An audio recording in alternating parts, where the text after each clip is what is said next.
సిద్ధపరచండి. రాబో నూతన సంవత్సరానికి తగు రీతిగా మమ్మల్ని సిద్ధపరచండి. మీ సన్నిధి మాకు తోడుగా ఉంచండి. మేము వినబోచున్న ఈ వర్తమానం మాలో ఒక నూతన నిరీక్షణను, ఉద్యోగాన్ని, నూతన ఉద్దేశాన్ని, దీవెనను తీసుకుని వచ్చినట్లుగా సహాయం చేయమని మీ పరిశుద్ధాత్మ కార్యములతో జరిగించమని మా రక్షకుడైన యేసుక్రీస్తు మహోన్నతమైన నామంలో ప్రార్థన చేస్తున్నాము. ఆమేన్.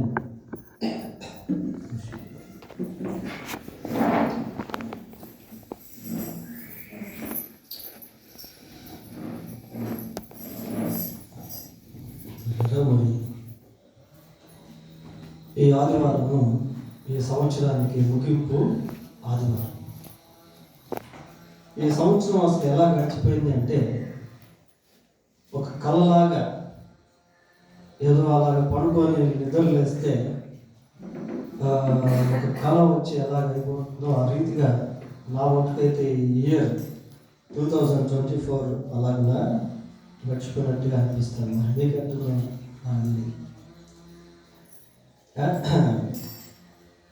ఈ సంవత్సరం అంతా కూడా దేవుడు మనల్ని ప్రేమించి మనకు అనేక విధాలుగా సహాయం చేస్తూ వచ్చాడు.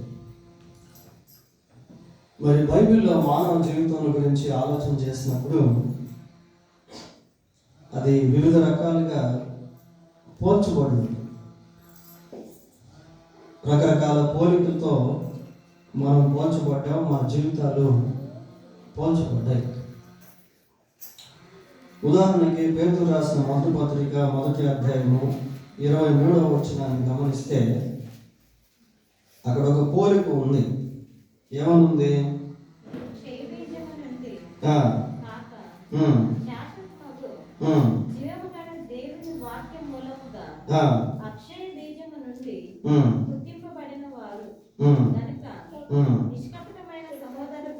మొదటి పేతురు రాసిన మొదటి పత్రిక 1వ అధ్యాయం 23వ వచనం, సర్వ శరీరులు గడ్డిని పోలిన వారు, వారి అందమంతయు గడ్డి పువ్వు వలె ఉన్నది. గడ్డి ఎండును, దాని పువ్వును రాదు. సర్వ శరీరులు దేన్ని పోలి ఉన్నారట? గడ్డిని పోలి ఉన్నారట. విరారు ఆ పువ్వు రాలిపోతుంది, అందమంతా కూడా ఎండిపోతుంది. అంటే కంటికి కనిపించే సౌందర్యము, అందమైనటువంటివన్నీ కూడా నశించిపోయేటువంటివే. ఒకప్పుడు అందంగా కనిపించేటువంటి భవనాలు కొంతకాలానికి ఎలా ఉంటాయంటే క్రాక్స్ వచ్చేసి ఆ పెయింటింగ్ పోయి పాలిపోయి అదొక అందవికారంగా కనబడతాయి. మనుషులు కూడా అంతే. మనుషులు ఎంతో సౌందర్యవంతంగా కనిపిస్తూ ఉంటారు. వయసు పెరిగే కొద్దీ వారి అందం అంతా కూడా గతించిపోయి ఒక మామూలుగా ఒక రకమైనటువంటి స్థితిలోనికి చేరుకుంటారు పిల్లలు. సర్వ శరీరులు దేన్ని గడ్డిని పోలినట్టుగా మనం చూస్తూ ఉన్నాం. ఇంకా కొంచెం బైబిల్లో మనం గమనించినప్పుడు చూడండి, 144వ కీర్తన 4వ వచనం కూడా చదువుతున్నాం. 144వ కీర్తన 4వ వచనం, నరులు వట్టి ఊపిరిని పోలి ఉన్నారు. నరులు వట్టి ఊపిరిని పోలి ఉన్నారట. ఊపిరి అంటే తెలుసు కదా, బ్రీతింగ్ అన్నమాట. మనం గాలి పీల్చుకోవడం, గాలి వదలటం, దీన్నే ఊపిరి అంటాం. ఈ ఊపిరి కూడా ఎలా ఉంటుంది అంటే గాలి పీల్చి గాలి వదిలి, గాలి పీల్చి గాలి వదిలి, గాలి పీల్చి గాలి వదిలి, అంతే. మళ్ళీ కొన్నిసార్లు పీల్చేదానికి కూడా. కొద్దిమంది చనిపోయినప్పుడు అంటారు కదా, తుది శ్వాస విడిచెను. మన క్లాసులో పాఠాలు జరుగుతూ ఉన్నాయి, యవనస్తులు ఉన్నారు. ఒక అమ్మాయి మామూలుగానే ఉంది, సడన్గా అలాగా ఒరిగిపోయి పడిపోయింది, బిడ్డగా చనిపోయింది. She got heart attack. అమ్మాయి ఇక్కడ చూడండి, ఆ బంకు దగ్గర ఒక ఐరన్ చేసేటువంటి ఒక వ్యక్తి మనకు ఉండేవాడు. నేను కూడా ఎన్నోసార్లు ఆయన చూశాను. ఆయన కూడా ఈ మధ్య హఠాత్తుగా చనిపోయాడు. He had his last breath. నరులందరూ కూడా దేన్ని పోలి ఉన్నారట? గడ్డిని పోలి ఉన్నారు. అలాగనే మన జీవితాలు ఊపిరిని పోలి ఉన్నాయి పిల్లలు. దేవుడు తన మహాకృప చేత ఈ సంవత్సరం అంతా కూడా మనల్ని కాపాడాడు. అందుకే ఈరోజు వరకు మనం సజీవులముగా ఉన్నాం. ఈరోజు మన వర్తమానం ఏంటి అంటే, ఇక మానవుల యొక్క జీవితం గురించి రకరకాల పోలికలు బైబిల్లో కనబడుతూ ఉన్నాయి. ఊపిరిని పోలి ఉన్నట్టుగా, గడ్డిని పోలినట్టుగా, కొన్నిసార్లు జంతువులను పోలినట్టుగా, చేపలను పోలినట్టుగా,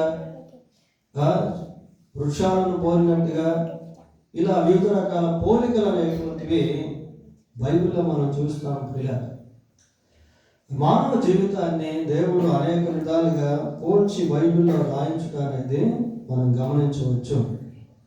ఇందాక మనం చదువుకున్నటువంటి హెబ్రీ పత్రిక 12వ అధ్యాయం మొదటి 2 వచనాల్లో మన జీవితం దేనితో పోల్చబడిందంటే, అది ఒక పరుగు పందెంతో పోల్చబడింది. Life is like a running race. మానవ జీవితం ఒక రన్నింగ్ రేస్ లాంటిది పిల్లలు, అంటే పరుగు పందెం లాంటిది. ఈ పరుగు పందెంలో ప్రతి సంవత్సరం ఒక మైలురాయి వంటిది. మన జీవితం అనేటువంటి పరుగు పందెంలో ప్రతి సంవత్సరము ఒక మైలురాయి వంటిది పిల్లలు. కొద్దిమందికి 30 మైలురాయిలు ఉంటాయి, కొద్దిమందికి 60 మైళ్ళ రాళ్ళు ఉంటాయి, కొద్దిమందికి 90 మైళ్ళ రాళ్ళు ఉంటాయి, కొద్దిమందికి 100 మైళ్ళ రాళ్ళు కూడా ఉంటాయి. కానీ ఎన్ని మైళ్ళ రాళ్ళు ఉన్నప్పటికీ ఒక్కొక్క మైలు దాటుకుంటూ వెళ్ళి చివరికి ఏదో ఒక మైలు రాయి దగ్గర మన జీవితం ఆగిపోతుంది. ఏదో ఒక సంవత్సరంలో మన జీవితం ముగించబడుతుంది పిల్లలు.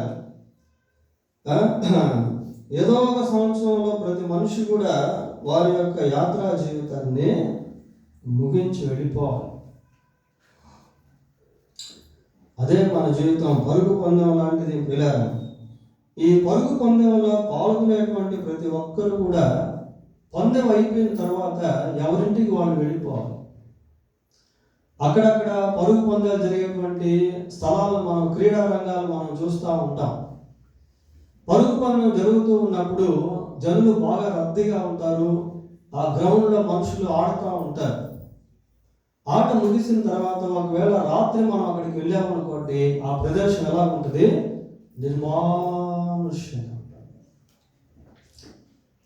నిర్మానుష్యంగా ఉంటుంది పిల్లలు.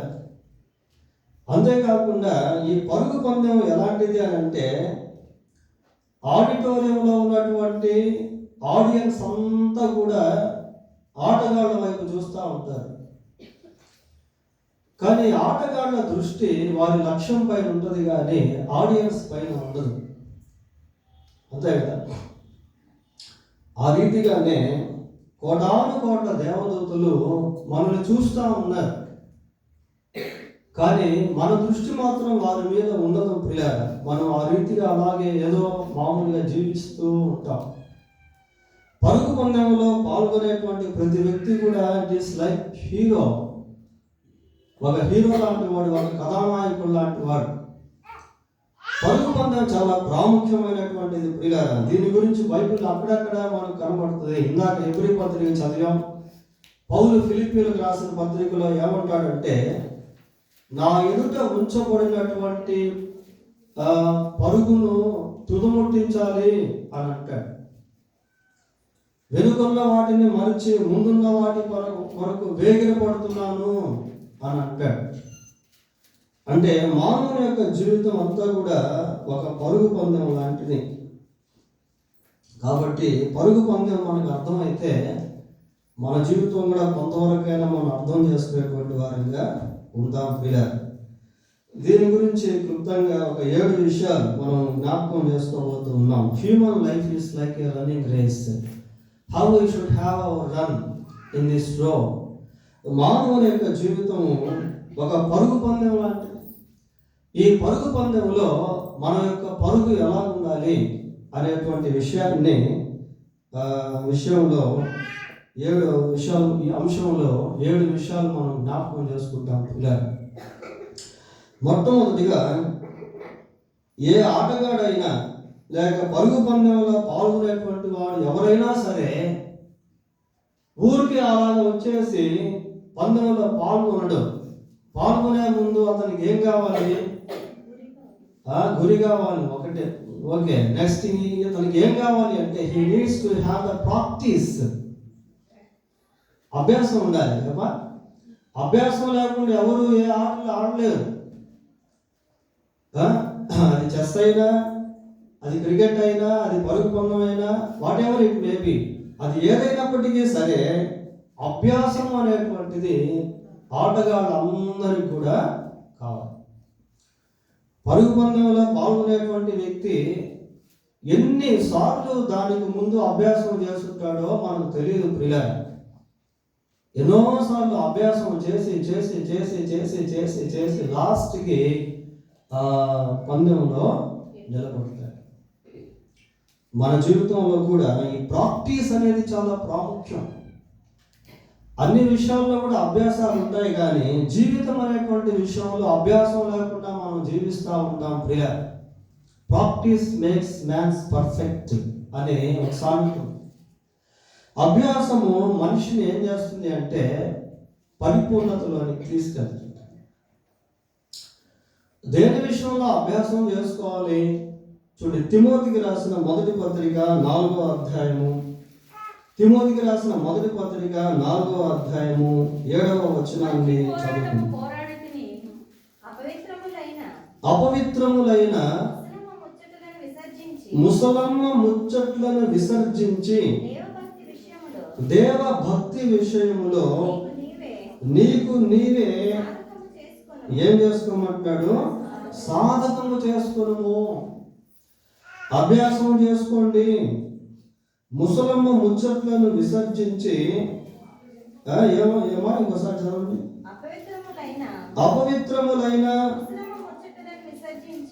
ముసలమ్మ ముచ్చట్లను విసర్జించి దేవ భక్తి విషయంలో, అది ఇంపార్టెంట్ పిల్లలు. నీకు నీవే ఎవరికి వారే సాధన అనేది కావాలి, ఎవరికి వారే అభ్యాసం కావాలి ప్రియులారా.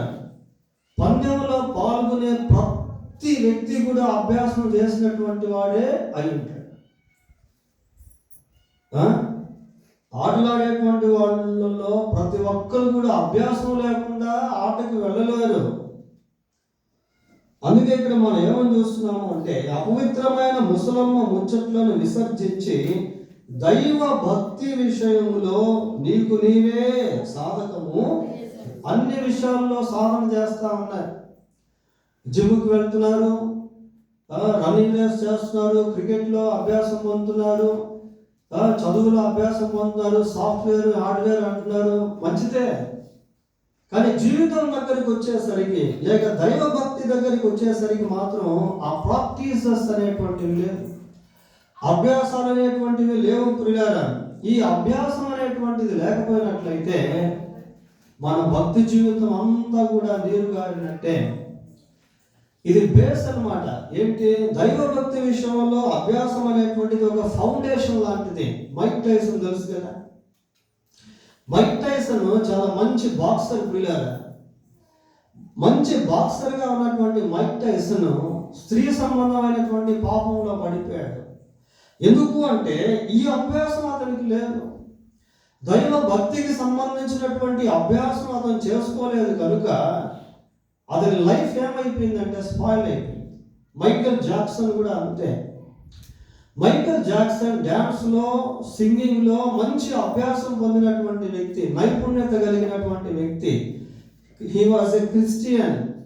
అతను ఒక క్రైస్తవుడే ప్రియులారా. కానీ భక్తి విషయంలో అభ్యాసం లేకపోవడం వల్ల he fell down in sin, పాపంలో పడిపోయాడు. భక్తి విషయంలో సాధకం కావాలి. ఎవరికి వాళ్ళే సాధన చేసుకోవాలి. ఎవరి భక్తి జీవితాన్ని వారు పెంచుకోవాలి, అభివృద్ధి పరచుకోవాలి. కనుక పందెంలో పాల్గొనేటువంటి వ్యక్తికి పాల్గొనక ముందు కావాల్సింది ఏంటి అంటే సాధన, అభ్యాసం. దైవ భక్తి విషయంలో ఎవరికి వారే అభ్యాసము చేసుకోవాలి. ఇది ఒకటి. పోతే రెండవదిగా, ఇప్పుడు రన్నింగ్ రేస్లో ఒక 10 మంది పాల్గొంటున్నారు అనుకోండి. ఈ 10 మందికి కూడా కొన్ని రూల్స్ అనేటువంటివి ఉంటాయి. మొట్టమొదటి రూల్ ఏంటి అంటే ఎవరికి గీసిన గీతలో వాళ్ళే పరిగెత్తాలి. రన్నింగ్ రేస్ మీరు ఆ వ్యూ చూసినట్లయితే, ఆ పిక్చర్ చూసినట్లయితే గీతలు గీస్తుంటారు పిల్లలు. గీతలు వరుసగా కొన్ని రోస్ గీసి ఆ రోజుకి సంఖ్యలు వేస్తుంటారు. 1 2 3 4 5 6 7 అట్లా సంఖ్యలు వేస్తుంటారు. ఎవరికి నియమించిన సంఖ్యలో, ఎవరికి నియమించిన గీతలో వాళ్ళే పరిగెత్తాలి. ఫస్ట్ వ్యక్తి రెండో వ్యక్తి దానికి వచ్చేదానికి లేదు, రెండో వ్యక్తి మూడో వ్యక్తి దగ్గరికి వెళ్ళేదానికి లేదు. ఎవరికి గీసిన గీతలో, ఎవరికి నియమించిన ఆ రోల వరుసలో వాళ్ళే పరిగెత్తాలి. అది ఒక వరుస క్రమం. అది వరుస క్రమం. ఇలా ప్రతి ఆటలో కూడా ఆ రూల్స్ అండ్ రెగ్యులేషన్స్ అనే నియమ నిబంధనలు అనేటువంటివి ప్రతి ఆటలో కూడా ఉంటాయి. మనం రన్నింగ్ రేస్ గురించి ఈరోజు వాక్యం ధ్యానం చేస్తా ఉన్నాం. ఇక్కడ మనం గమనించాల్సింది ఏంటి అంటే ప్రతి వ్యక్తికి కూడా ఒక జీవితం అనేటువంటిది ఇవ్వబడింది. ఎవరి జీవితం వాళ్ళదే. Everyone has his own role. ప్రతి ఒక్కరికి కూడా వారికంటూ ఒక వరుస క్రమం, వారికంటూ ఒక జీవితం ఇవ్వబడింది. ప్రియుల, నేను ఇందాక మీకు మైలురాళ్ళ గురించి చెప్పాను. ఈ మైలురాళ్ళు అనేటువంటివి అందరికీ సమానంగా ఉండవు. ఒక్కొక్కరికి ఒక్కొక్క విధంగా ఉంటుంది. ఒక్కొక్కరు కొన్ని సంవత్సరాలు జీవించి వారి జీవితాన్ని ముగిస్తారు. అందరూ 100 years బ్రతకరు. అలానే మనందరికి కూడా everyone has his own role. ప్రతి ఒక్కరికి కూడా వారికంటూ ఒక జీవితం అనేది ఇవ్వబడింది. Every life is so important in their own role. వారికి ఇవ్వబడినటువంటి జీవితంలో వారికి ఇవ్వబడినటువంటి వరుస చాలా ప్రాముఖ్యమైనటువంటిది. ప్రియుల, చాలా ప్రాముఖ్యమైనటువంటిది. రోమాపత్రిక 14వ అధ్యాయము. అసలు ఈ వాక్యం చదివితే చాలా భయం అనిపిస్తుంది. రోమాపత్రిక 14వ అధ్యాయము 11, 12 వచనాలు చదువుకుందాం.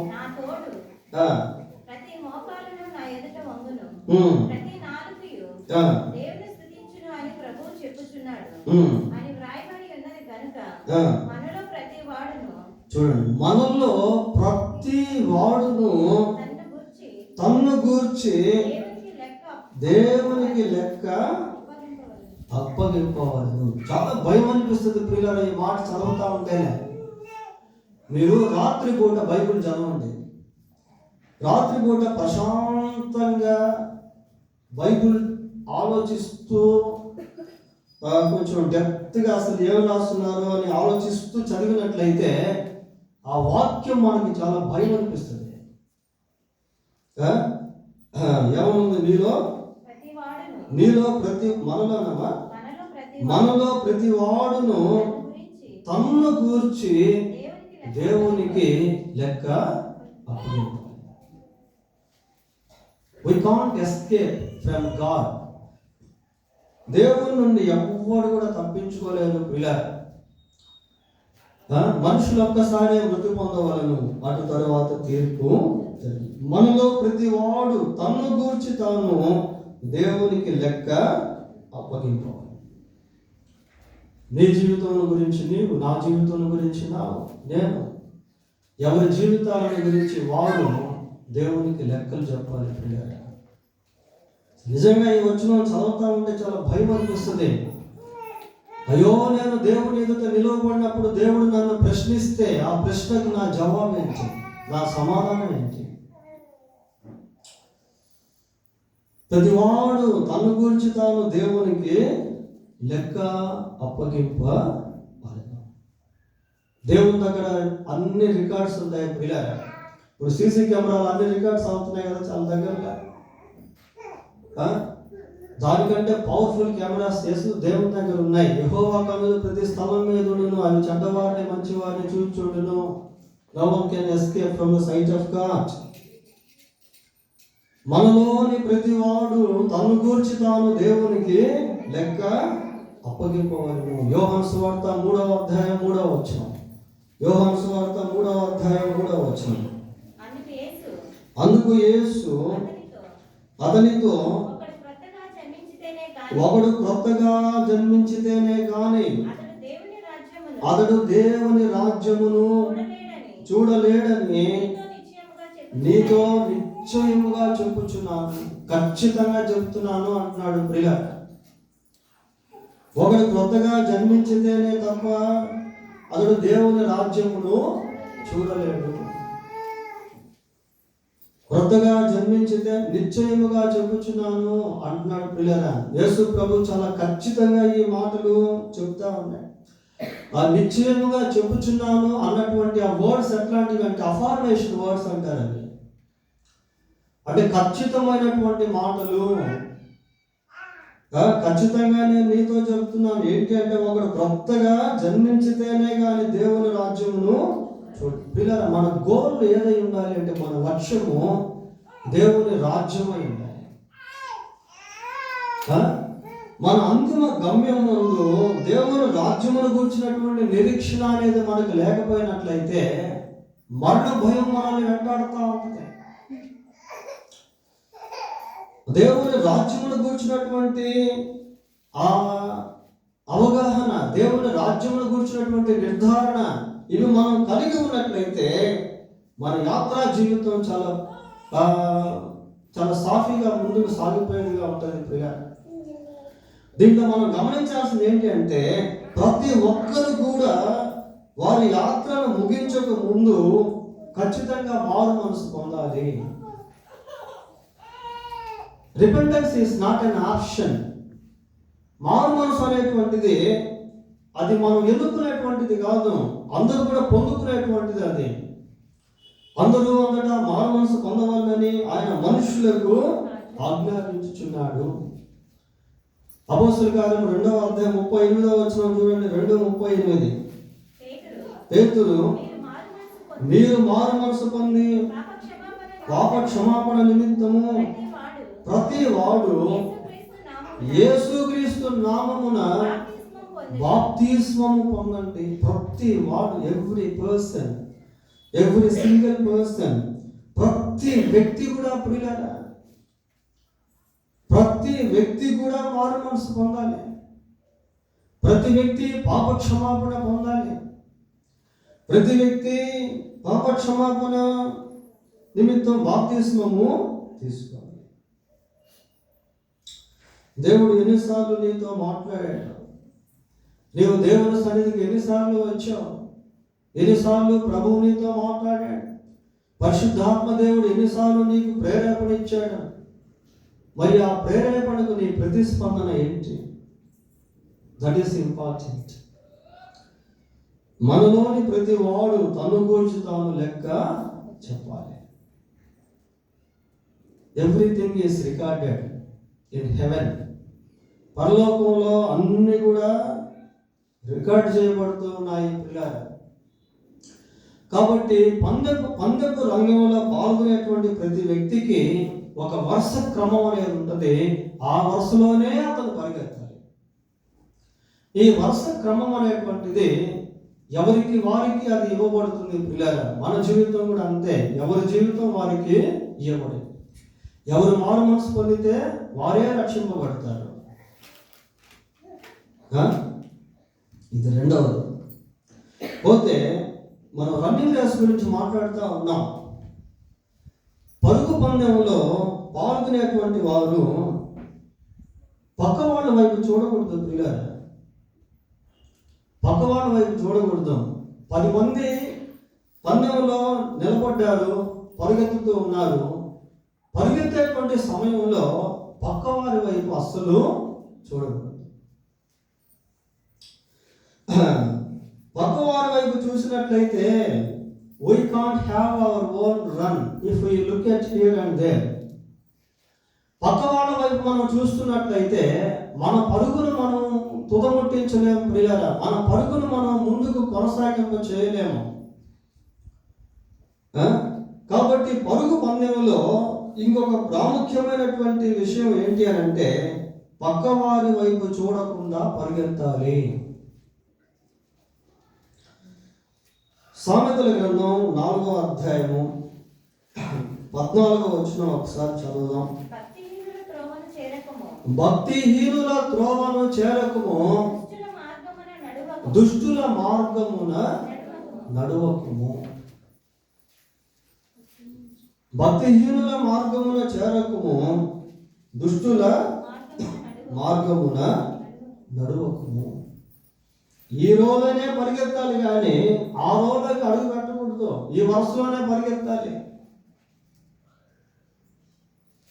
అవతల వ్యక్తిని ఇమిటేట్ చేయకూడదు పిల్లలు. అవతల వ్యక్తి గురించి మనం ఆలోచన చేయకూడదు. కొద్దిమంది ఎలా ఉంటారంటే భక్తిహీనులు ఉంటారు. ఈ రోజుల్లో ఎందుకు చాలా మంది భక్తులు ఎదగలేకపోతున్నారు అంటే వాళ్ళ దృష్టి భక్తిహీనుల మీద ఉంటుంది. భక్తిహీనుల వైపు చూసినంత కాలము మన భక్తి జీవితాన్ని మనం కట్టుకోలేము ప్రియులారా.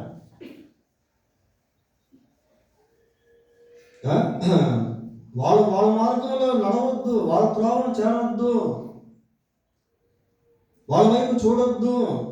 సామెతల గ్రంథం 23వ అధ్యాయము, సామెతల గ్రంథం 23వ అధ్యాయం 17-18 వచనాలు చూడండి. పాపులను చూచి నీ హృదయమునందు మత్సరపడకుము. పాపులను చూచి నీ పక్కన పరిగెత్తేటువంటి వ్యక్తి ఒకవేళ లోకం కోసం పరిగెత్తుతున్నాడేమో, ధనాపేక్ష కలిగి పరిగెత్తుతున్నాడేమో, పాపేక్షను కలిగి పరిగెత్తుతున్నాడేమో, సైతాను సంబంధమైనటువంటి పరుగును కలిగి ఉన్నాడేమో. ఈ రోజుల్లో మన జీవితంలో ఏం చేస్తున్నాం అంటే ఇతరుల వైపు మనం చూసేవారంగా ఉన్నాం. భక్తిహీనుల వైపు, ప్రార్థనాహీనుల వైపు, కొండెములాడేటువంటి వారి వైపు, దేవునికి విరోధంగా మాట్లాడేటువంటి వారి వైపు, దేవునికి విరోధంగా జీవించేటువంటి వారి వైపు, దేవుని మార్గంలో నుండి తొలగిపోయినటువంటి వారి వైపు చూసేవారుగా ఉన్నామేమో ప్రియులారా. అందుకే సంవత్సరాలు గతించిపోతున్నాయి కానీ మన పరుగులో ఎదుగుదల అనేటువంటిది లేదు, ముందుకు సాగిపోయేటువంటిదిగా లేదు. చదవండి. నిత్యము యెహోవా యందు భయభక్తులు కలిగి ఉండుము, నిశ్చయముగా ముందుగతి రానే వచ్చును. ఎవరి గురించో మనకు అవసరం లేదు ప్రియులారా. వాళ్ళు తాగుతున్నారని నేను తాగాలని, వాళ్ళు సినిమాలకు వెళ్తున్నారు నేను సినిమాలకు వెళ్ళాలని, వాళ్ళు కూడా క్రైస్తవులే కానీ ఈ విధంగా జీవిస్తున్నారు, నేను కూడా ఈ విధంగా జీవిస్తే తప్పు లేదు. వాళ్ళు రాఖీ కట్టారు, నేను కూడా రాఖీ కడతాను. వాళ్ళు అన్ని సంబంధమైన ఆచారాలు ఆచరిస్తున్నారు, నేను కూడా అదే ఆచరిస్తాను. That is not your business. You need to follow the footsteps of the Bible. You need to look at Jesus. మనం ఇందాక ఏమని చదువుకున్నాం? మీ ఎదుట ఉంచబడిన పందెములో యేసు వైపు చూచుచు, యేసు వైపు చూచుచు, మనుషుల వైపు చూడొద్దు, మనుషుల్లో ఉన్నటువంటి లక్షణాల వైపు చూడొద్దు. చాలా మంది రోజుల్లో ఎందుకు దేవుని దగ్గరికి రాలేకపోతున్నారు అంటే వాళ్ళ దృష్టి మందిరానికి వెళ్ళే వాళ్ళ పైన పెడతారు, ప్రార్థనకు వెళ్ళే వాళ్ళ పైన పెడతారు. ఈ ప్రార్థనకు వచ్చేవాళ్ళు సక్రంగా ఉంటే వాళ్ళు దేవుని సన్నిధికి వస్తారు. వీళ్ళు సక్రంగా ఉండరు కాబట్టి వాళ్ళు ఏం చేస్తారు, వీళ్ళే సక్రంగా లేరు, మనం ఎందుకు ఆడిపోవడం అనుకుంటారు. పిల్లరా, మన దృష్టి ఎప్పుడు కూడా యేసు వైపే ఉంచాలి. యేసు వైపు ఉంచితే యేసుక్రీస్తు ప్రభువులో ఏ లోటుపాట్లు లేవు. We can't find out any loopholes in Jesus. ఆయనలో ఎటువంటి లోటుపాట్లు లేవు ప్రియులారా. ఆయన వైపు చూడాలని బైబిల్లో మనం చదువుతా ఉన్నాం. మీ ఎదుట ఉంచబడిన పందెములో యేసు వైపు చూచుచు ముందుకు సాగిపోవాలి. ఒకవేళ పక్కన వ్యక్తి భక్తుడు అనుకోండి, చూడొచ్చు, నో ప్రాబ్లం. పక్కన వ్యక్తులు ప్రార్థనా పరులు అనుకోండి, ఇమిటేట్, నో ప్రాబ్లం, వాళ్ళు అనుకరించవచ్చు. అయితే నీ పక్కన పరిగెత్తేటువంటి వాళ్ళు భక్తిహీనులుగా ఉన్నట్లయితే నువ్వు వారి వైపు చూడకూడదు పిల్లల. సామెతల గ్రంథం 3వ అధ్యాయము 21-22 వచనాలు చూద్దాం. నా కుమారుడా, లెస్సైన జ్ఞానమును వివేచనను భద్రము చేసుకొనుము, వాటిని నీ కన్నుల ఎదుట నుండి తొలగిపోనీయకుము. అవి నీకు జీవముగాను నీ మెడకు అలంకారముగాను ఉండును. అప్పుడు నీ మార్గమున నీవు సురక్షితముగా నడిచెదవు, నీ పాదము ఎప్పుడు కూడా తొట్టిల్లదు. నీ పరుగులో నీవు చేయవలసినటువంటి పని ఇది. మన పరుగులో మనం కలిగి ఉండాల్సినటువంటి పని ప్రియులారా, నా కుమారుడా, లెస్సైన జ్ఞానమును వివేచనను భద్రము చేసుకొనుము. ఈ లెస్సైన జ్ఞానము వివేచన ఎక్కడ దొరకద్ది అంటే దేవుని వాక్యంలో నుండే మనకు దొరుకుతుంది. యెహోవాయే జ్ఞానం ఇచ్చువాడు, తెలివియు వివేచనయు ఆయన నోట నుండి వచ్చును. లెస్సైన జ్ఞానమును వివేచనను భద్రము చేసుకొనుము, వాటిని నీ కన్నుల ఎదుట నుండి తొలగిపోనీయకుము. అవి నీకు జీవముగాను నీ మెడకు అలంకారముగాను ఉండును. అప్పుడు నీ మార్గమున నీవు సురక్షితముగా నడిచెదవు. You have your own way to walk.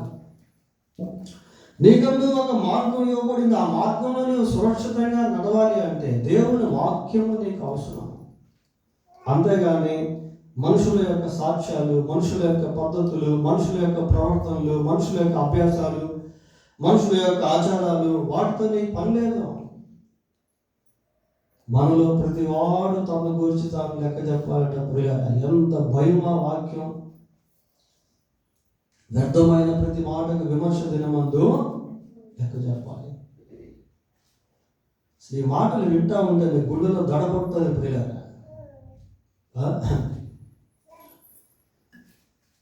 కాబట్టి పరుగు పందెంలో పరిగెత్తేటువంటి వ్యక్తి పక్కవారి వైపు చూడకూడదు.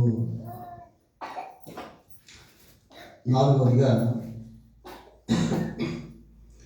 పందెంలో పరిగెత్తేటువంటి వ్యక్తి వెనక వైపు చూడకూడదు ప్రియులారా. వెనక వైపు చూడకూడదు. ఎక్కడైనా మీరు పందెంలో పరిగెత్తే వాళ్ళు వెనక్కి చూస్తూ ముందుకు పరిగెత్తిన వాళ్ళు కనిపించారు. వెనక్కి చూస్తూ ముందుకు పరిగెత్తున్నట్టుగా మనం అలాంటి వాళ్ళని ఎక్కడ కూడా చూడకూడదు. కాబట్టి వెనక్కి చూడకుండా ముందుకే సాగిపోవాలి. ఈ వెనక్కి చూచుట అనేది దేనికి సూచన అంటే గతంలో మన యొక్క ఫెయిల్యూర్ థింగ్స్, గతంలో మనం ఎదుర్కొన్నటువంటి ఓటమి, గతంలో మనం పొందినటువంటి నిరుత్సాహాలు, గతంలో మనకు కలిగినటువంటి అవమానాలు, గతంలో మనం పొందినటువంటి శ్రమలు, మన మీదకు వచ్చినటువంటి నిందలు, ఇలాంటి వాటిని గురించి ఆలోచిస్తూ ఉన్నాం అనుకోండి, మనం ముందుకు వెళ్ళలేము ప్రియులారా. నూతన సంవత్సరంలో ముందుకు వెళ్ళాలి అంటే గత సంవత్సరంలో దేని ద్వారా అయితే మనం జయించబడ్డామో, దేని ద్వారా అయితే మనం ఓడించబడ్డామో, దేని ద్వారా అయితే మనం పీడించబడ్డామో వాటిపైన దృష్టిని పెట్టవద్దు. కొద్దిమంది ఏదైనా ఒక దుస్సంఘటన జరిగితే దాని గురించి ఆలోచించి డిప్రెషన్లోకి వెళ్ళిపోతారు. కొద్దిమంది ఏదైనా వైఫల్యంతో గురయ్యారనుకోండి, ఓటమికి గురయ్యారనుకోండి, వాళ్ళు అనుకున్నది జరగలేదనుకోండి, పరీక్షల్లో ఫెయిల్ అయ్యారనుకోండి, వివాహం కాలేదనుకోండి, ఎవరో ఏదో అన్నారనుకోండి. ఆ మధ్య ఒక అపార్ట్మెంట్లో ఒక సంఘటన జరిగింది పిల్లలు. భర్త వేరే ఊరికి వెళ్ళాడు, భార్య ఒక అపార్ట్మెంట్లో నివాసం ఉంటా ఉంది. ఆ పక్కన వాళ్ళు ఈమె ఏదో అన్నారు. ఆ పక్కన వాళ్ళు ఈమె ఏదో అన్నారని ఏం చేసిందంటే షీ అటెంప్టెడ్ సూసైడ్, ఆత్మహత్య చేసుకునే ప్రయత్నం చేసింది. ప్రయత్నం చేసరికి వీళ్ళందరూ వచ్చారు, చూశారు, ఆమె మీద మందు తాగింది, తీసుకెళ్ళి హాస్పిటల్ అడ్మిట్ చేశారు. అప్పుడే భర్త కూడా వచ్చాడు, తర్వాత ఊరి నుంచి వచ్చాడు. సరే వచ్చిన తర్వాత పరామర్శించి, సర్లే అమ్మా ఎందుకు మనం అనుకోకూడదు, వాడేవాడు అంటే నీకు నువ్వు దాని గురించి ఆత్మహత్య చేసుకోవాలని చెప్పి అది బాగా బిల్లు కూడా బాగానే అయింది. హాస్పిటల్ ఖర్చులు బాగానే అయినాయి. ఇంకా డిశ్చార్జ్ షీట్ ఇచ్చారు, ఇంకా బయటికి వెళ్తారు ప్రియారు. భర్త అన్నాడు, సరే నువ్వు ఉండేకంటే నేను పోయి బిల్లు కట్టేసి వస్తాను చెప్పి భర్త బిల్లు కట్టేదానికి కౌంటర్ దగ్గరికి వెళ్ళాడు. అందులో ఏం చేసిందంటే హాస్పిటల్లో 4వ అంతస్తు పైకి వెళ్ళిపోయింది. బాగా అయిపోయిన మనిషి 4వ అంతస్తు పైకి వెళ్ళి అక్కడి నుంచి కింద దూకి చచ్చిపోయింది. పేపర్లు వేస్తారు, ఈనాడు పేపర్లు ఈ విషయం. మరణం నుంచి తప్పించినా మళ్ళీ మరణానికే అన్నట్టుగా ఆయన లోపల ఉన్నటువంటి ఆ వేదన ఏం చేసిందంటే ఎంత ఆయన బాగు చేయాలని చూసినా కూడా వీలు పడలే, బాగైపోయి మళ్ళీ కూడా వెళ్ళి చనిపోయింది ప్రియుల. కొద్దిమంది జీవితాల్లో కొన్ని వేదనలు అలా వెంటాడుతూ ఉంటాయి, కొన్ని బాధలు, కొంత దుఃఖం అనేటువంటిది అలా వెంటాడుతూ ఉంటుంది. ఎవరికి చెప్పుకోలేనటువంటి సమస్యలు, పరిష్కరించలేనటువంటి సమస్యలు, జవాబు రానటువంటి ప్రశ్నలతో మనుషులు పీడించబడుతూ ఉంటారు.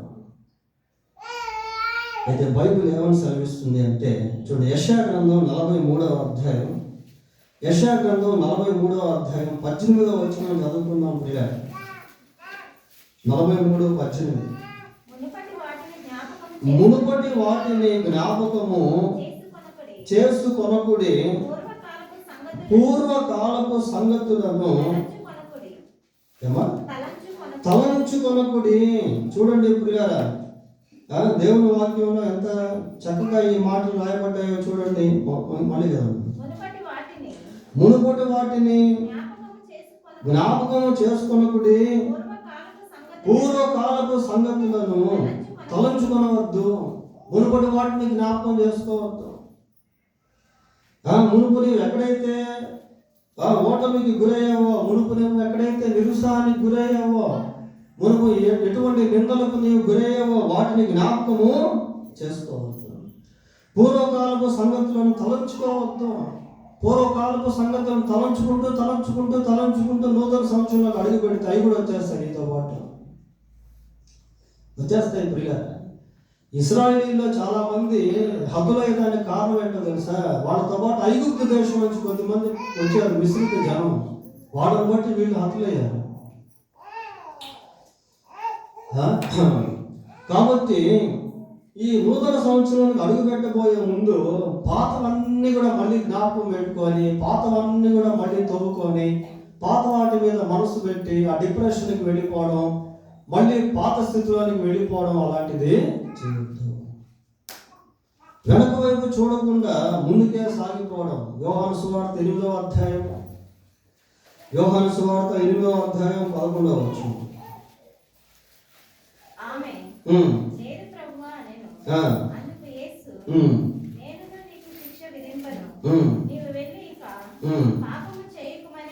నీవు వెళ్ళి ఇక పాపము చేయకు. ఇప్పటి వరకు పాపం చేస్తావు, ఇప్పటి వరకు దూషించబడ్డావు, ద్వేషించబడ్డావు, మనుషుల చేత అవమానపరచబడ్డావు, నా దగ్గరికి తీసుకుని రాబడ్డావు. ఇక నుంచి అయినా పాపం లేకుండా జీవించు. వెనక వైపు చూడవద్దు. సమరయ స్త్రీ యేసు ప్రభు చేత దర్శింపబడిన పిమ్మట మళ్ళీ వెనక్కి వెళ్ళలేదు. He never went back. ముందుకే సాగిపోయింది. మార్పు చెందిన జీవితంతో, మార్పు చెందినటువంటి హృదయంతో జీవితాన్ని కొనసాగింపజేస్తుంది. అది ఇంపార్టెంట్. పౌలు అంటాడు, నేను పిల్లవాడి వలె ఉన్నప్పుడు పిల్లవాడి వలె తలిచాను, పెద్దవాడిని పిల్లవాడి చేష్టలు మానేశాను.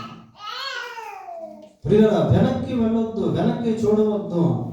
వెనక్కి చూసావు అంటే నీ పరుగు ముందుకు సాగలేదు. లోతు భార్య వెనక్కి చూసింది. He became a pillar of salt. ఉప్పు స్తంభం అయిపోయింది. ప్రియులారా, వెనక్కి చూస్తే ఉప్పు స్తంభమే. మధ్యాంతరంగా ఆమె జీవితం మధ్యలోనే ఆగిపోయింది. ఆ మధ్యలోనే ఆగిపోయింది అర్ధాంతరంగా ఆమె జీవితం ప్రియ. కాబట్టి పరుగు పందెంలో పాల్గొనేటువంటి వ్యక్తి ఎప్పుడు కూడా వెనక్కి చూడడు. అది 4. 5వదిగా పరుగు పందెంలో పాల్గొనేటువంటి వ్యక్తి ఎక్కడ కూడా పోస్ట్ పోన్ చేయడం ప్రియ. మధ్యలో ఆగుతారా? పందెంలో ఉన్నటువంటి వాళ్ళు మధ్యలో కాసేపు ఆగి కొంచెం అటు ఇటు చూసి కొద్దిగా అటు ఇటు తిరిగి అటు చేస్తారా? అట్లాంటి వాళ్ళు మనం ఎక్కడ వాళ్ళు స్టార్ట్ అయ్యారు అంటే అలాగే వెళ్ళిపోతూ ఉంటాను పిల్లలు. మధ్యలో ఆగరు. పరుగు పందెంలో people who participate in the running race don't postpone. పరుగు పందెంలో పాల్గొనేటువంటి వాళ్ళు ఈ కొద్దిసేపు ఆగుదామని వాయిదా వేసేటువంటి వారుగా ఉండరు పిల్లలు. వారి పందెంలో ముందుకు అలాగనే సాగిపోతూ ఉంటారు. అయితే స్పిరిచువల్ వేలో దీని రూల్స్ రెగ్యులేషన్స్ కొంచెం డిఫరెంట్గా ఉంటాయి. బైబిల్లో మాట ఉంది, ఏమనుందంటే చూడండి, సామెతల గ్రంథం 19వ అధ్యాయము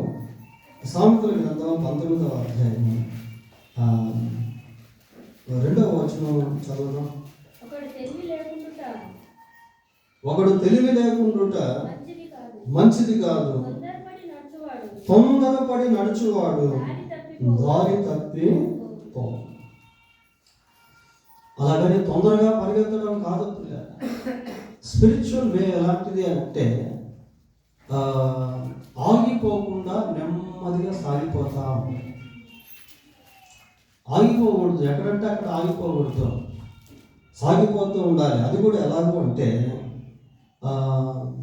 నెమ్మదిగా సాగిపోతుంది. ఏమో చదువుకున్నాం, ఒకడు తెలివి లేకుండా మంచిది కాదు, తొందరపడి నడుచువాడు దారి తప్పిపోవును. కాబట్టి జీవితం అనేటువంటి పందెంలో అంటే స్పిరిచువల్లో ఆధ్యాత్మికంగా ఆగి ముందుకు వెళ్ళిపోతూ ఉండాలి పిల్లలు. అంటే స్లోగా ముందుకు వెళ్ళిపోతూ ఉండాలి. దీనికి ఒక ఎగ్జాంపుల్ మీకు చెప్తాను. మరి యెహోషువ గ్రంథంలో మనం ఎరికో గోడలు కూల్చబడిన దృశ్యం మనకు కనబడుతుంది. యెహోషువ గ్రంథంలో దాన్ని మనం చూస్తాం, ఎరికో గోడలు ఏ విధంగా కూలిపోయినాయి అని. యెహోషువ, ఇశ్రాయేలు ప్రజలు, యాజకులు వాళ్ళంతా కూడా ఎరికో పట్టణంలోనికి ప్రవేశించారు. పట్టణంలోనికి ప్రవేశించిన తర్వాత వాళ్ళు ఎక్కడ వెంటనే యుద్ధం ప్రారంభించలేదు. వాళ్ళకు కొన్ని ఇన్స్ట్రక్షన్స్ ఉన్నాయి దేవుడి నుండి. ఇదిగో మీరు ఇట్లా చేయాలి. మొదటి రోజు మీరు బూరలు ఊదాలి, ఒకసారి అలాగా తిరిగి రావాలి. రెండో రోజు మళ్ళీ బూరలు ఊదాలి, మళ్ళీ ఒకసారి అలాగా తిరిగి రావాలి. మూడవ రోజు బూరలు ఊదాలి, మళ్ళీ ఒకసారి అలాగా తిరిగి రావాలి. అలా 6 రోజులు అయిపోయిన తర్వాత 7వ రోజు మాత్రం మీరు ఏం చేయాలి అంటే బూరలు విపరీతంగా ఊదాలి, గొప్ప శబ్దంతో దేవుని స్తుతించాలి. ఆ రోజు మాత్రం ఒక్కసారి కాదు 7 సార్లు మీరు తిరిగి. అది వాళ్ళ ఇన్స్ట్రక్షన్స్, వాళ్ళ ఆదేశాలు. వాళ్ళు ఆ విధంగానే చేస్తారు. చూడు, యెహోషువ గ్రంథం 6వ అధ్యాయము 14వ వచనం చదువు. 6:14. అనుదినమున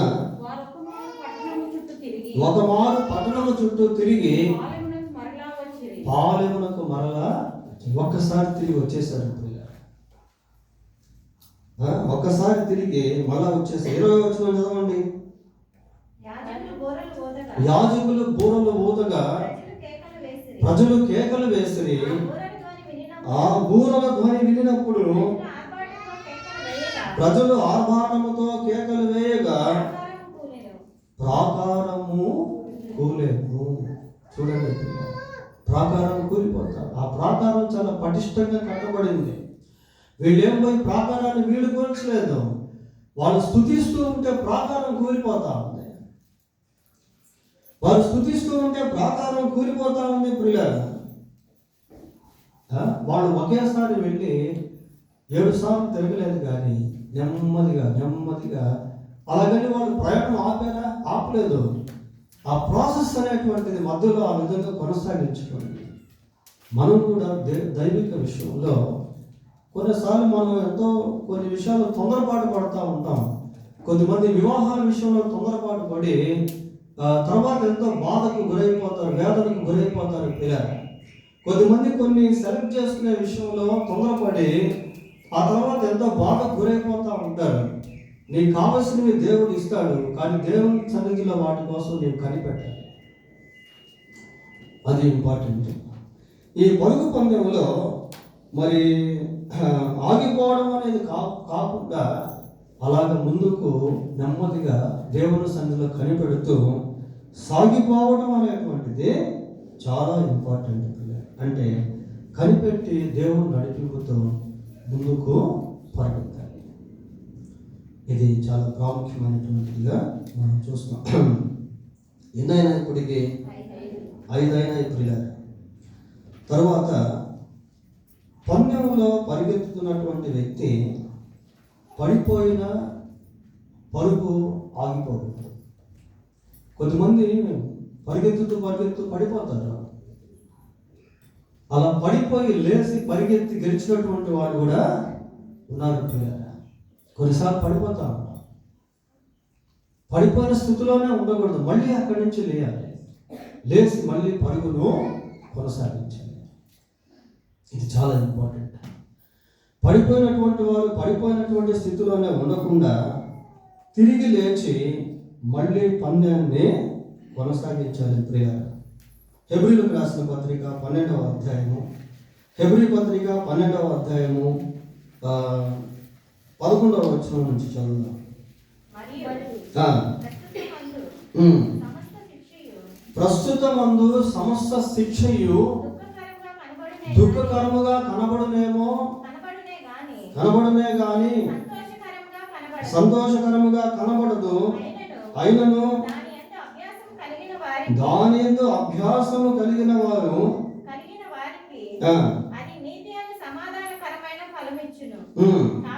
కాబట్టి సడలిన చేతులను సడలిన మోకాళ్ళను బలపరచుడి. చూడండి ప్రియ, సడలిన చేతులను సడలిన మోకాళ్ళను బలపరచుడి, మరియు కుంటి కాలు వెనకకయు బాగుపడు నిమిత్తము మీ పాదములకు మార్గములను సరళము చేసుకుని. ఒకవేళ పడిపోయినట్లయితే ఇక నా లైఫ్ అయిపోయింది అనుకోవాల్సిన పని లేదు. మొద్దులో నుండి చిగురు అనేది యేసు ప్రభు నీకు ఇస్తాడు ప్రియారా. ముగింపులో ఒక ప్రారంభం అనేది దేవుడు నీకు ఇస్తాడు. నా లైఫ్ అయిపోయింది, నేను ఇంకా పడిపోయాను, నేను ఇంకా వేస్ట్ క్యాండిడేట్ అనుకోవాల్సిన పని లేదు. నువ్వు ఎక్కడైతే పడిపోయిన స్థితిలో ఉన్నావో అక్కడి నుంచి మళ్ళీ లేయాలి. అక్కడి నుంచి మళ్ళీ నీ పరుగును కొనసాగించాలి. ఎక్కడైతే పడిపోయావో అక్కడి నుంచి మళ్ళీ నీ పరుగును కొనసాగించాలి. ఇది చాలా ఇంపార్టెంట్ పిల్లల. ప్రకటన గ్రంథం 3వ అధ్యాయం 2వ వచనం. ప్రకటన గ్రంథం 3వ అధ్యాయం 2వ వచనం. నీ క్రియలు నా దేవుని ఎదుట సంపూర్ణమైనవిగా కనబడలేదు కనుక జాగరూకుడవై చావనై ఉన్న మిగిలిన వాటిని బలపరచుము. చావనై ఉన్న మిగిలిన వాటిని బలపరచుము అంటే కొన్ని చచ్చిపోయినాయి, అప్పటికే కొన్ని చచ్చిపోయినాయి ప్రియులారా. అంతకుముందు ఉన్నటువంటి ప్రార్థన ఇప్పుడు లేదు, అంతకుముందు ఉన్నటువంటి బైబిల్ పఠనం ఇప్పుడు లేదు, అంతకుముందు ఉన్నటువంటి బైబిల్ ధ్యానం ఇప్పుడు లేదు, అంతకుముందున్న దేవుని సేవ ఇప్పుడు లేదు, అంతకుముందున్న సాక్ష్యం పంచుకునేటువంటి స్థితి ఇప్పుడు లేదు. చాలా వరకు అన్నీ పోయినాయి. అయితే కొన్ని మాత్రం మిగిలి ఉన్నాయి. ఇంకా అవి కూడా ఎలాగున్నాయంట చావనై ఉన్నాయి. అవి కూడా అవి చచ్చిపోయినాయి అనుకోండి, ఇంక మొత్తం ఎంటీ, ఇంకేముండవు. కాబట్టి ఏమంటున్నాడంటే ప్రభువే మాట్లాడుతున్నాడు ఈ మాటలు. ఏమంటున్నాడు? కనుక జాగరూకుడవై చావనై ఉన్న మిగిలిన వాటిని బలపరచుము. చావనై ఉన్న మిగిలిన వాటిని ఫుట్ నోట్స్ ఏమన్నా స్థిరపరచుము, స్థిరపరచుము. చావనై ఉన్న మిగిలిన వాటిని స్థిరపరచుము, బలపరచుము. పిల్లరా, మనం ఏదైతే కోల్పోయామో దాన్ని మళ్ళీ పొందుకోవాలి. ఏదైతే కోల్పోబోతున్నామో దాన్ని కాపాడుకోవాలి. ఈ రెండు ప్రాముఖ్యం ప్రియులారా. దేన్నైతే మనం కోల్పోతూ ఉన్నామో దాన్ని కాపాడుకోవాలి. దేన్నైతే కోల్పోయామో దాన్ని తిరిగి పొందుకోవాలి. రానున్నటువంటి సంవత్సరంలో ఒకవేళ మన పరిస్థితి ఎలా ఉండబోతుందో, ఇప్పటికీ మనం దేంట్లో ఏది పోగొట్టుకున్నామో వాటిని మళ్ళీ రెస్టోర్ చేసుకోవడం అనేటువంటిది చాలా ఇంపార్టెంట్. పడిపోయిన స్థితిలోనే ఉంటే నీ పరుగు తుద ముట్టించలేవు. మళ్ళీ నీవు అక్కడి నుంచి లేయాలి. తప్పిపోయిన కుమారుడుగానే ఉండక దొరికిన కుమారుడిగా మారాడు ప్రియులారా. చనిపోయిన కుమారుడుగానే ఉండక తిరిగి బ్రతికినటువంటి కుమారుడుగా మారాడు. That should be our life. That should be our goal. That should be our Dzire. మన యొక్క ఆశ అలాగా ఉండాలి ప్రియులారా. పడిపోయిన స్థితిలోనే జీవితం కొనసాగించకూడదు. అక్కడి నుంచి తిరిగి లెమ్ము, తేజరిల్లుము, నీకు వెలుగొచ్చు. 64వ అధ్యాయం యెషయా గ్రంథం 64వ అధ్యాయం 7వ వచనం ఒకసారి చూడండి.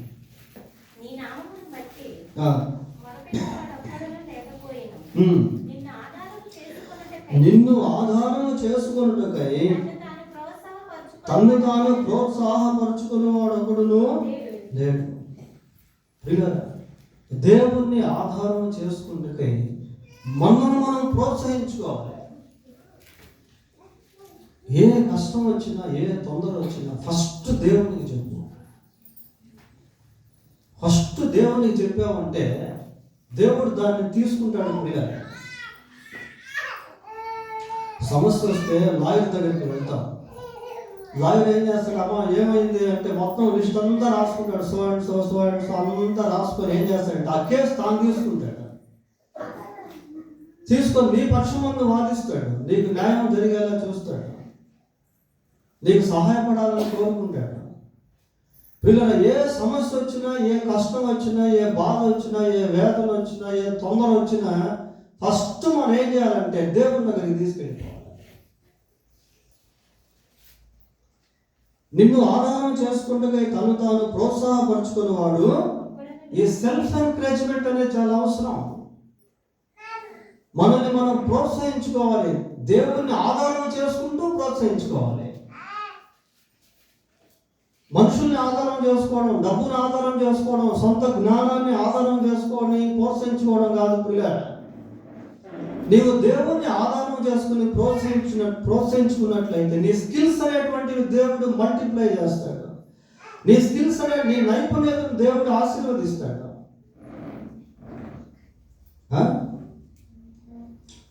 పడిపోయిన స్థితిలోనే ఉండకుండా లేచి మళ్ళీ పరుగును కొనసాగించాలి. ఒక చిన్న ఎగ్జాంపుల్ చూస్తాం. బైబిల్లో అమాలేకీయులకు ఇశ్రాయేలీయులకు యుద్ధం జరుగుతూ ఉంది. కొండ మీద మోషే, అహరోను, నూరు కుమారులు ఉన్నారు. మోషే పైకి చేయెత్తుతా ఉంటే ఇశ్రాయేలు గెలుస్తున్నారు. మోషే కిందకు చేయి దించితే అమాలేకీయులు గెలుస్తున్నారు. పిల్లరా, ఇది రియల్గా జరిగినటువంటి హిస్టరీ. బైబిల్లో మనం చూస్తాం దీని గురించి. ఇశ్రాయేలీయులు ఓడిపోతూ గెలిచారు. పిల్లరా, సంపూర్తిగా గెలవలేదు. వాళ్ళు ఓడిపోతూ గెలిచారు. మన జీవితంలో కూడా ఒకవేళ పడిపోయి ఉన్నామేమో మనకు తెలియదు. లేచి మన పరుగు ప్రారంభిస్తే ముగింపులోనికి వెళ్ళిపోతాం. ఓటమి అనేది సహజం. ఓటమి అనేది లేకపోతే గెలుపుకు అర్థం ఉండదు ప్రియులారా. కాబట్టి ఓడిపోతూ గెలవడం అనేది చాలా గొప్ప విషయం. కొండ ఎక్కేటువంటి వాడు ఎన్నోసార్లు కింద పడిపోతాడు, మళ్ళీ పట్టుకొని ఎక్కేస్తాడు. కనుక ఫెయిల్ అయిన దగ్గర ఫెయిల్ వైపే చూడకుండా మళ్ళీ లేచి పరిగెత్తడం అనేది చాలా ఇంపార్టెంట్. ఎన్నైనాయి? 6. చివరిగా 7వ చివరి వరకు పరిగెత్తు. వెనక వైపు చూడొద్దు, ఇటు అటు చూడొద్దు, మధ్యలో ఆగిపోవద్దు. నీకు ఇవ్వకున్నటువంటి వరుసలోనే పరిగెత్తు, చివరి వరకు పరిగెత్తు. తిమోతికి రాసిన 2వ పత్రిక 4వ అధ్యాయం 7వ వచనం.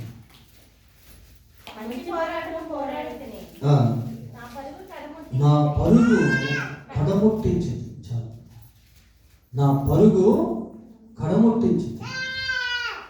కడముట్టించాడట. I finish my race. చివరి వరకు వెళ్ళిపోయాడు. చివరి వరకు వెళ్ళిపోయాడు పిల్లరా. ఈ లోకపు పందెపు రంగానికి, దేవుని పందెపు రంగానికి ఒక గొప్ప వ్యత్యాసం అనేది ఉంటుంది. ఈ లోకంలో 10 మంది పరుగు పందెంలో నిలబడ్డారనుకోండి, ఎవరైతే ముందుగా వెళ్తారో వాళ్ళకే బహుమానం అనేది ఇవ్వబడుతుంది. కానీ దేవుని పందెపు రంగంలో చివరిగా వెళ్ళినటువంటి వారికి కూడా బహుమానాలు ఇవ్వబడతాయి. చూసారా డిఫరెన్స్ అనేది? ముందుగా వెళ్ళినటువంటి వాడికి బహుమానం కాదు, చివరిగా వెళ్ళినటువంటి వాడికి కూడా బహుమానం ఇవ్వబడుతుంది. అక్కడ మనం గమనించాల్సింది ఏంటంటే, చివరి వరకు వెళ్ళాలంతే. వాళ్ళ వైపు వీళ్ళ వైపు చూసి వాళ్ళు ముందెళ్తున్నాడు ముందెళ్ళాలని కాదు. ఇక్కడ కాంపిటీషన్ కాదు. వాడు వెళ్ళాలి, నేను కూడా వెళ్ళాలి. మత్తయి సువార్త 20వ అధ్యాయం 8వ వచనం. మత్తయి సువార్త సాయంకాలం అయినప్పుడు ఆ ద్రాక్ష తోట యజమాని పిలిచి పనివారిని పిలిచి ఏమంట, చివరి వచ్చిన వారు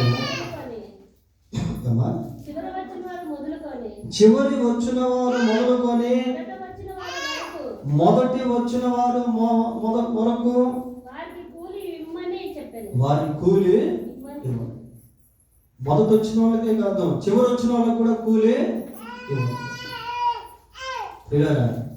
ఎవరి జీవితం పరుగు వాళ్ళు తుదముట్టించాలి. ఇక్కడ పోటీ కాంపిటీషన్ కాదు ఇది. ప్రతి ఒక్కరు కూడా వాళ్ళ పరుగును తుదముట్టించాలి. అందరికీ బహుమానాలు ఉంటాయి. పిల్లలు ఇందాక మనం తిమోతికి రాసిన 2వ పత్రిక 4వ అధ్యాయం 7వ వచనం చదివాం కదా. 8వ వచనం చదవండి ఒకసారి. ఇక మీదట నా కొరకు నీతి కిరీటం ఉంచబడి ఉన్నది. ఆ దినమందు అది నాకు మాత్రమే కాకుండా తన ప్రత్యక్షతను అపేక్షించు వారికి అందరికీ కూడా అనుగ్రహించును. అందరికీ బహుమానాలు ఉన్నాయి. అయితే పరుగు తుదముట్టించాలి. లేట్ అయినా పర్వాలేదు, పడిపోయినా పర్వాలేదు, మళ్ళీ లేచి పరిగెత్తాలి.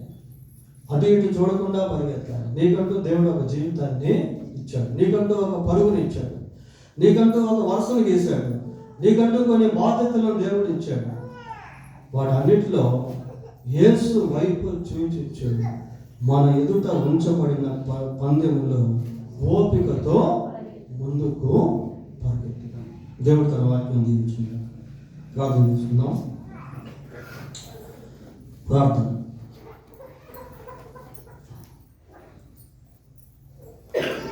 పరిశుద్ధులైన మా దేవా, మీకు వందనాలు, స్తోత్రాలు చెల్లిస్తున్నాం.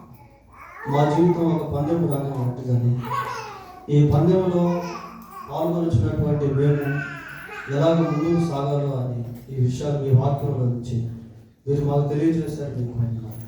మీ వాక్య భయాన్ని కలిగి ప్రభావం జీవించడం కృప తెచ్చింది.